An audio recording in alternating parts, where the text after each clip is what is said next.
You know what I like to do? Talk into a microphone? Yeah, and also get in on the action with sports Have a big interaction. head. Yeah. Wear bare feet in the freezing cold. Be a dad.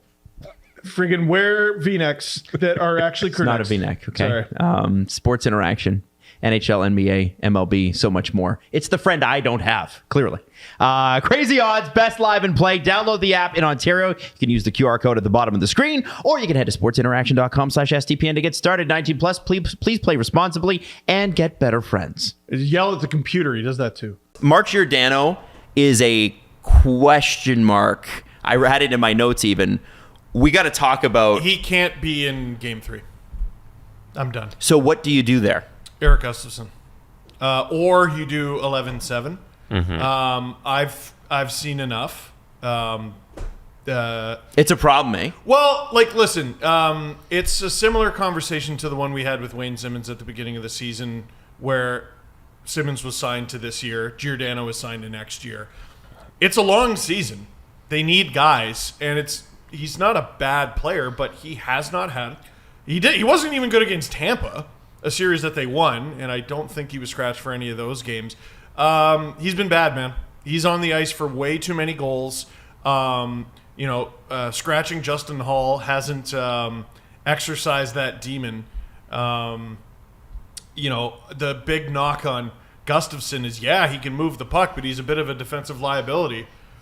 Oh, okay, so at least he can move the puck, right? Right, because that's sort of been part of the Geo problem is even breakouts, right? He's 39, man. Yeah. Like, it's and he's starting to look at. I don't have a problem with him being on the Leafs next year, especially at the number that he's at.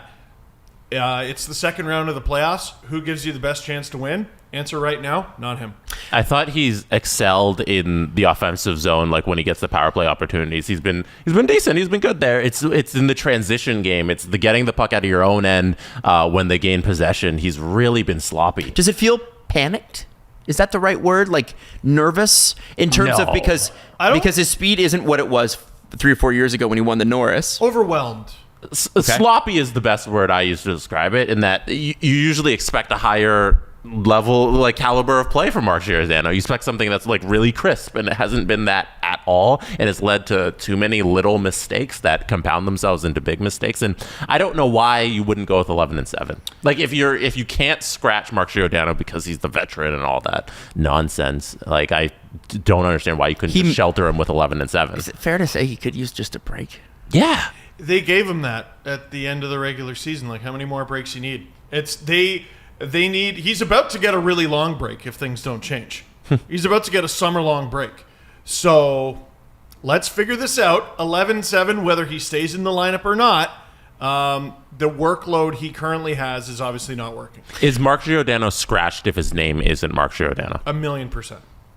And it's unfortunate. I love the guy. Something good that did happen in that is Austin Matthews tied a franchise record for the longest point streak in a single postseason by a Leaf.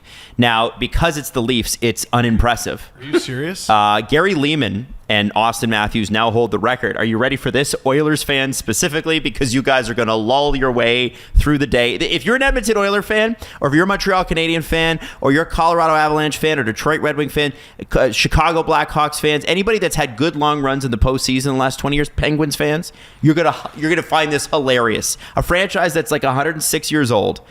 The longest point streak in the playoffs ever by a Leaf is 8 games. And it's 11 points. And that is what Austin Matthews and Gary Leeman both did. Oh, my God. 8 games, guys. 8 games. Now, it's impressive, but when you compare it to some of the playoff greats post-expansion, it's embarrassing. Yeah. It's bad. Like, Leon Draisaitl is having one of the most unreal postseasons ever. Is he going to crack any record in Edmonton Oilers history? No. He won't even come close. If he makes the top 5, he's a Hall of Famer. Oh, yeah. Put it that way. Like, we've talked about this with McDavid and Draisaitl. The 80s were so goofy with the points that it's like, if they get into the top 5 in any offensive category with those teams, they're first ballot Hall of Famer, but you put them in before they even retire. Gretzky, Messier, Coffey, Curry. Yeah, it's just impossible. Yeah.